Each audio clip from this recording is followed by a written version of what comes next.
Hadisnya an Ibnu Abbas radhiyallahu anhu anna Nabi sallallahu alaihi wasallam qala arba'un man utiyahunna faqad utiya khairan dunya wal akhirah. Dari Ibnu Abbas bahwa Rasulullah bersabda ada 4 hal.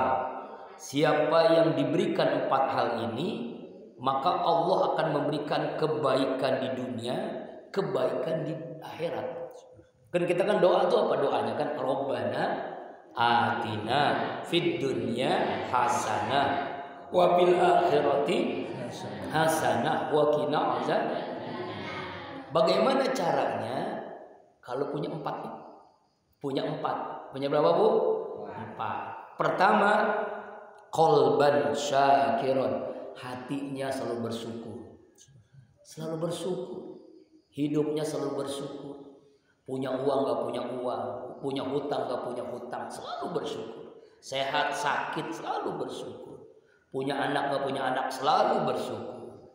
Banyak masalah gak ada masalah selalu bersyukur. Hidupnya selalu bersyukur. Itulah tergambar dari kita sholat.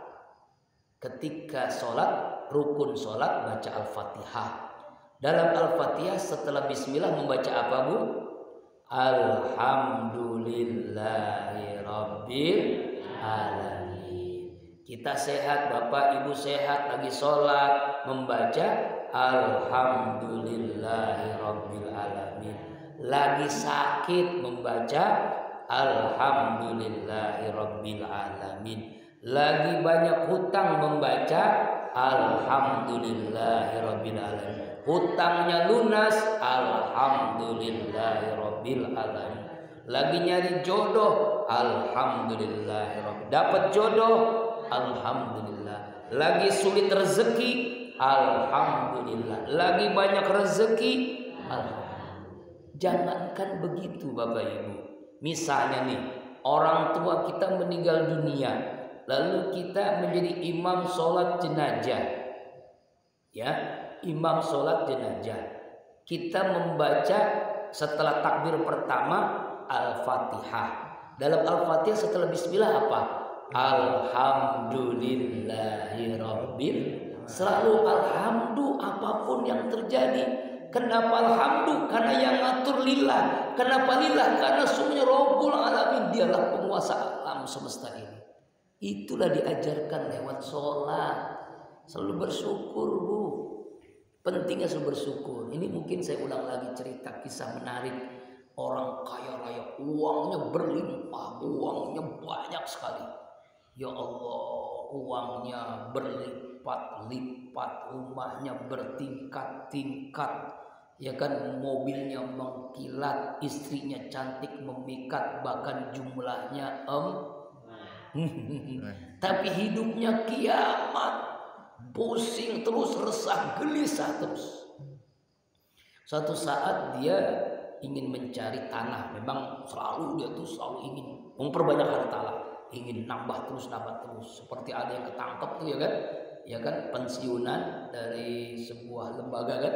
Ternyata uangnya dan semuanya perhiasannya itu terhitung berapa? 1 triliun. Bayangkan 1 triliun pensiunan, uangnya 1 triliun. Ya Allah, kalau Ustaz dapat 1 triliun, berapa pesantren itu? Berapa tanah yang kita bangun? Masya Allah, ya Allah, kapan ya Allah Abah kasih dapat segitu gitu uang ya? Banyak membangun peradaban, anak yatim enak, pesantren bisa lebih luas lagi, bisa beli tanah lagi, bisa membangun peradaban lagi. Ini 1 triliun, Bu, ya Allah, ditangkap tuh belum lama. Nah, orang gak bersyukur. Nah, ada nih, kemudian ketika nyari tanah, ya, ada rumah reot kecil.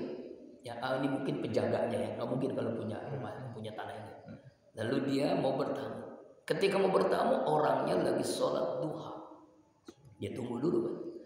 2 rakaat selesai itu baca Alhamdulillah. Lagi sholat lagi sampai 12 rakaat dia tungguin tuh. Selesai sholat Alhamdulillah. Selesai sholat Alhamdulillah. Lalu dia doa. Selesai doa duha Alhamdulillah. Lalu memberanikan dirinya. Orang kaya ini bertamu. Tok. Assalamualaikum warahmatullahi wabarakatuh. Selesai sholat kan. Alhamdulillahirobbilalamin. Waalaikumsalam warahmatullahi. Silakan Pak masuk. Suruh masuk tuh orang kaya tadi. Nah kemudian saya ada perlu, alhamdulillahirabbil alamin. Enggak jawab alhamdulillah. Ada perlu apa-apa. Akhirnya nanyanya beda, bukan masalah tanah, bukan masalah dunia. Maaf nih Pak ya. Saya memperhatikan. Awalnya saya masalah bisnis, masalah tanah yang ada di sini. Tapi saya perhatikan Bapak dari awal selesai sholat duha, alhamdulillah, selalu sampai 12 kali alhamdulillah, doa alhamdulillah. Kemudian saya ngetuk pintu salam, belum langsung dijawab tapi jawaban alhamdulillah. Saya ngomong alhamdulillah. Kenapa Bapak selalu mengucapkan itu? Apa jawabannya? Yang ngatur semuanya Allah. Pujian itu hanya milik Allah. Hamba ini gak punya apa-apa. Hamba bisa beribadah, Allah yang memberikan. Hamba bisa kekuatan, bisa melaksanakan perintah Allah yang berikan semua. Segala puji itu hanya milik Allah. Yang ngatur itu semuanya Allah. Allah. Nangislah bapak-bapak tadi. Saya pamit Pak, saya tidak jadi ngomong masalah apapun. Saya dapat nasihat yang luar biasa hari ini. Dia nangis, dia pulang, dia pamit, silakan. Tapi nanti mohon maaf, saya nanti kesini lagi, boleh kan? Silakan, tafadhal. Alhamdulillahirabbil alamin. Lalu dia pulang. Bapak itu terus melakukan alhamdulillah. Pulang ketemu istrinya nangis, bininya bingung. Nangis ada apa ini? Ma, ada apa sih Pak? Kok ketemu saya nangis ngaraw-ngaraw? Saya baru aja dapat nasihat dari seorang bapak-bapak aki-aki di rumah reot tadi. Dia itu nggak punya apa-apa, hidupnya susah, rumahnya pun mungkin kalau hujan ke bocoran, ya kan, reot rumahnya, susah hidupnya, tapi selalu bersyukur kepada Allah. Kita ini berlimpah harta, hidup dengan mudahnya, Allah berikan begitu banyak nikmat, tapi kita nggak pernah bersyukur.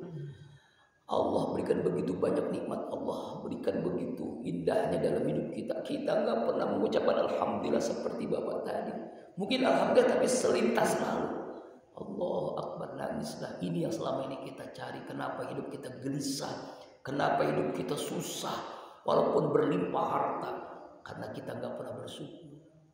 Lalu bagaimana Pak? Mari kita taubat Bu, kita bersyukur kepada Allah. Hari berikutnya kita ingin ketemu dengan Bapak itu. Hari berikutnya ketemu. Seperti biasa orang tua tadi, Bapak tadi sedang sholat duha, dia tungguin sampai 12 rakaat sholat. Sama dengan yang tadi. Alhamdulillah, alhamdulillah, alhamdulillah, berdoa alhamdulillah.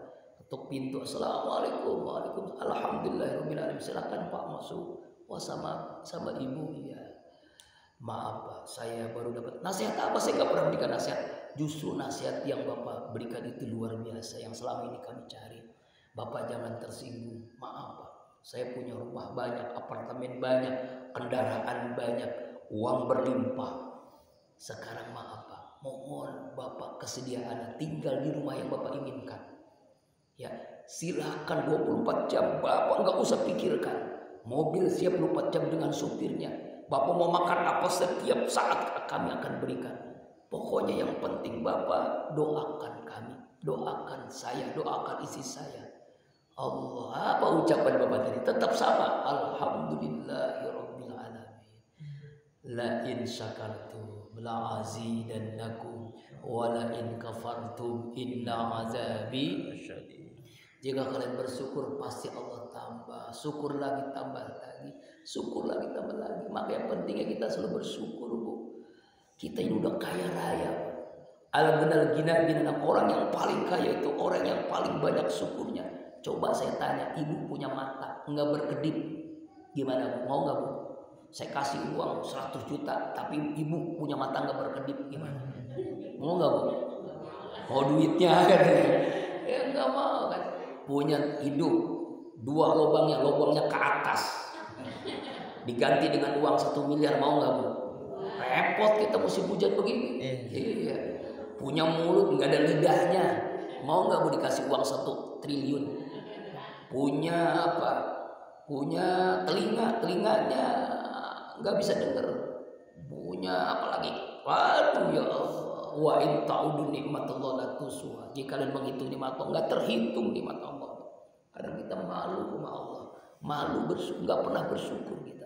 Orang yang bahagia dunia akhirat orang yang qalban syakiran. Singkat aja. Yang kedua, lisanan zakiran. Orang yang bahagia ada lisannya selalu berzikir, lisannya selalu berzikir. Ana ma'abdi zakarni wa tarakat bi syafahati. Aku, kata Allah, hambaku bersama hambaku ketika hatinya ingat aku, lisannya selalu berzikir kepadaku. Selama lisan kita berzikir, hati kita ingat Allah, selama itu Allah selalu bersama kita. Itulah orang yang bahagia. Hatinya ingat Allah, lisannya berzikir kepada, hatinya bersyukur, lisannya berzikir. Selalu berzikir, dimanapun berzikir. Ibu masak berzikir, lagi ngepel berzikir, lagi nyuci berzikir. Dia selalu berzikir, dimanapun berzikir. Masya Allah. Yang ketiga, singkat saja ya, sudah kelewatan. Wa badanan alal bala sabiran. Cara mendapatkan kebahagiaan yang ketiga adalah badannya atas bala dia selalu sabiran, selalu bersabar, selalu sabar terhadap berbagai macam musibah, selalu sabar. Berbagai macam masalah, sabar. Sabar itu ada 3, sabar menjalankan perintah Allah. Ini sabar dalam dakwah. Ini mau udah banyak, Masya Allah. Ustadz ini mau ceramah ribuan orang, mau ratusan orang, mau 1 orang tetap semangat. Tanya ada jamaah, pernah 1 orang jamaah? Biasa aja, ceramah biasa. Iya kan? Makanya kalau ibu pengen lihat ceramah saya setiap hari, gampang. Buka channel YouTube Saifullah Az-Zikra. Buka channel Instagram Asif Saifullah 1773. Buka channel TikTok Saifullah Qalbun Salim. Ada semua, langsung pincet. Ini lagi juga direkam nih di YouTube. Di like, di share, dan di subscribe.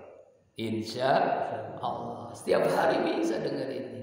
Badannya selalu sabar, sabar dalam taat, sabar dalam menjauhi larangan Allah, tidak maksiat, tidak pinjol, tidak judol. Ini kan orang ini mudah gampang banget minjem duit, riba, pinjol, akhirnya terjebak. Ya Bu, ya Bu. Nauzubillahi min jadi judol, judi online. Ya Allah, nauzubillahi min zalik. Ya Allah, ya sabar menjauhi larangan. Apalagi sabar dalam menghadapi masalah hidup, musibah, kecelakaan, musibah pada keluarga, musibah pada anak-anak sakit di pesantren. Ya Allah, anak ada masalah di pesantren. Waduh, sabar. Ini jangankan Bapak Ibu, Ustaz pun masuk tiap hari, Masya Allah, harus sabar. Sabar ini pahalanya berapa Bu? Bukan 10. Baca Quran 1 huruf 10 kebaikan. Sedekah 700 kebaikan. Sabar pahalanya lebih gede lagi. Innama yuwaffas sabiruna ajrohum bighairi hisab. Sesungguhnya hamba Allah yang sabar, pahalanya unlimited, tidak terhingga, tidak terbatas. Pahala yang paling gede apa? Pahala sabar. Makanya paling berat. Ngomongnya enak ini, berat ngamalinnya. Yang terakhir, zaujatan la tabi'i khaunan fi nafsi wala mali. Punya istri yang tidak pernah mencari kesempatan untuk berkhianat kepada dirinya, apalagi kepada suaminya. Istrinya solehah, walaupun cantik, walaupun solehah, jumlahnya nggak usah banyak-banyak, 1 aja. Ya, di Dumek 1 aja, di Paru 1 aja, di Ciputat 1 aja. Alhamdulillah, bercanda Bu, jangan ngantuk ngaji, jangan pada ngantuk soal ngajinya Bu ya. Ya, istri solehah, ya kan? Ciri istri solehah itu 2 Bu. Ahlul jannah. Pengen jadi istri solehah ahlul jannah, pengen gak Bu? Yang pertama, afifah. Apa itu afifah? Kalau dia sudah nikah, hatinya tertutup untuk laki-laki lain, kecuali hanya untuk suaminya. Walaupun laki-lakinya ganteng, kaya, hebat, no way. Kenapa? Hatinya hanya untuk suaminya. Inilah istri solehah ahlul jannah. Yang kedua, golimah. Apa golimah? Pandai membangkitkan selera suaminya. Selera apa ya Ustaz? Pertama, selera ibadah. Jadi istri itu, istri yang solehah itu bagaimana membangkitkan selera suaminya supaya selalu berjamaah ke masjid, selalu tahajud, pokoknya ibadah terus pengen nanti. Itu istri solehah. Tuh, makanya Nabi mengajarkan kalau ibu bangun duluan untuk tahajud, suami belum bangun, bangunin. Belum bangun, apa kata Rasulullah? Wad alma fi wajhi, percikan air ke wajah suamimu. supaya suami bangun tahajud, apalagi subuh. Kalau misalnya suami ibu belum bangun juga ambil ember, insya Allah banjir. Allahu Akbar. Tuh, selera ibadah, semangat ibadah. Yang kedua, selera makan. Istri yang soleh itu pandai memberikan makanan yang paling nikmat di dunia adalah masakan istri. Misalnya, ibu punya suami kesenangannya jengkol, hobinya jengkol. Setiap hari aja ibu masak jengkol. Senin jengkol digoreng, Selasa jengkol ditumis, Rabu jengkol di semur, Kamis jengkol di balado. Kemudian Jumat insya Allah Sabtu kejengkolan. Itu mah keterlaluan namanya Bu ya. Jangan mentang-mentang suwi ya. Maksudnya makanan paling nikmat itu makanan istri. Makanya harus pandai masak yang ternikmat, yang terlezat. Ya, gampang caranya Bu. Ibu datang ke rumah makan Padang sederhana, bilang kepada suami, ini masakan aku. Padahal mah beli. Enggak bercanda ya. Yang ketiga, selera apa? Selera di kamar. Maaf nih yang masih bujangan.